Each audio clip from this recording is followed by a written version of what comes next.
The news this morning, family members of a teenager killed in a crash want more answers about what happened. Investigators tell Fox 10 News 19-year-old Amir Zakimati led police on a chase from Saraland to Pritchard after they say he ran a red light. He died after being thrown from his car when it hit a tree off Shelton Beach Road extension. Yesterday, Mahdi's family came back to the scene of the wreck looking for anything belonging to him that they could hold on to as a remembrance.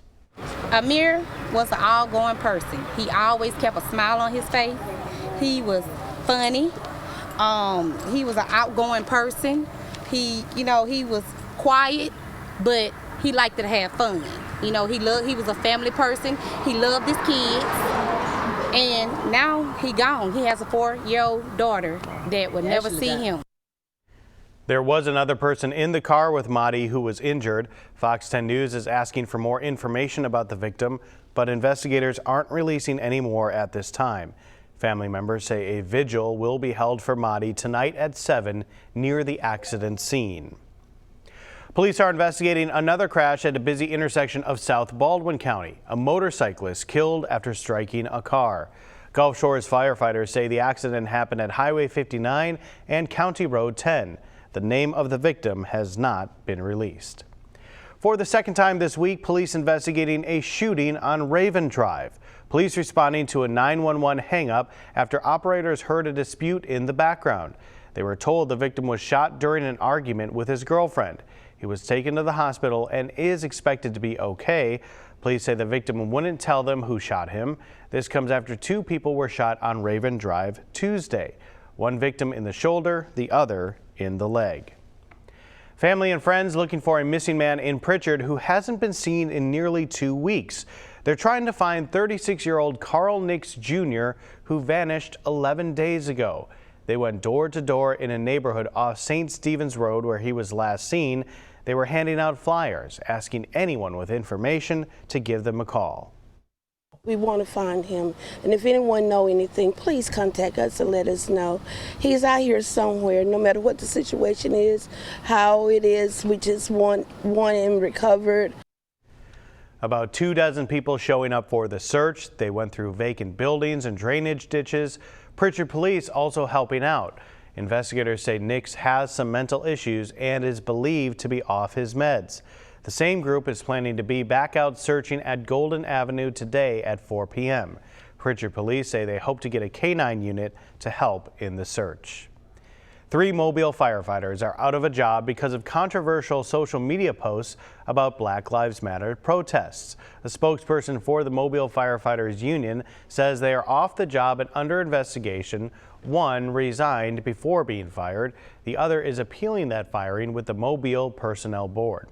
The union spokesperson says it's because of an exchange of words over local Black Lives Matter protests. He says the argument started inside one of the fire stations and continued onto social media. The firefighters worked at the stations on Lafayette Street and Airport Boulevard. The former Atlanta police officer who shot and killed Rayshard Brooks turning himself in. Garrett Rolfe is facing felony murder and 10 other charges. Rolfe shot Brooks in the back in a Wendy's parking lot over the weekend. Another officer, Devin Brosnan, faces assault charges for his role in the incident. Brosnan also turned himself in and has already been released. Many communities across our area getting ready to hold Juneteenth celebrations this weekend. Today, the Pritchard City Council is holding a celebration of Freedom Day. It will include a Black Lives Matter breakfast, a peaceful protest, and even a fireworks show. The breakfast will begin at 8 a.m. at 45 Cafe on Highway 45. The other events will be tomorrow night on Wilson Avenue beginning at 6:30. There are also events in Daphne on Saturday. We've got those details and more for you on fox10tv.com. Downtown Mobile wants you to show your creativity on Sunday. A Black Lives Matter mural is being drawn with chalk on Conti Street between Jackson and Claiborne, right next to Cathedral Square. While this weekend's mural will be temporary, one of the artists says they are working on getting approval for a permanent piece downtown. Fox 10 News asked Mayor Sandy Stimpson what he thought about that idea.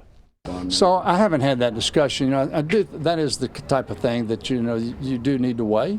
We've had the various street art before, and it's a good thing. But a lot of things that you put in the street, come and go, and so we're supportive of the discussion in that, and so we'll just see which way it goes.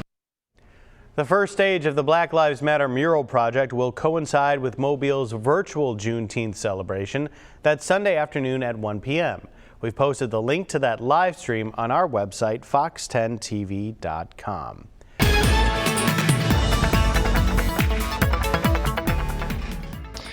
That's a live look from our Skycam in downtown Mobile. That's on the roof of the Admiral Hotel. A very pretty start. We're expecting a sunny sky for the morning, scattered pop-up showers and storms for the afternoon, hot temperatures moving in, and better rain coverage for next week. I'm meteorologist Michael White broadcasting from home. Hope you've had a good week so far. This morning is starting off dry and quiet. No showers anywhere, but like yesterday, you'll start to see those things popping up in random spots on the radar before the day is over. You can see on the radar everything is quiet, but you can also see on the storm tracker north winds are in play, and that's making things feel good. Our mornings have felt very decent with temperatures starting off in the 60s almost every single morning this week, but south winds will dominate by the end of the Father's Day weekend, and that's going to lead to higher moisture levels, higher levels of humidity, and we'll start to see more showers and storms. Those of you who have gotten them this week, they've been very spotty, very hit and miss, but the coverage definitely goes up for next week. We check the tropics and everything is quiet. We like to see that in the Atlantic Basin, the Caribbean, and the Gulf of Mexico.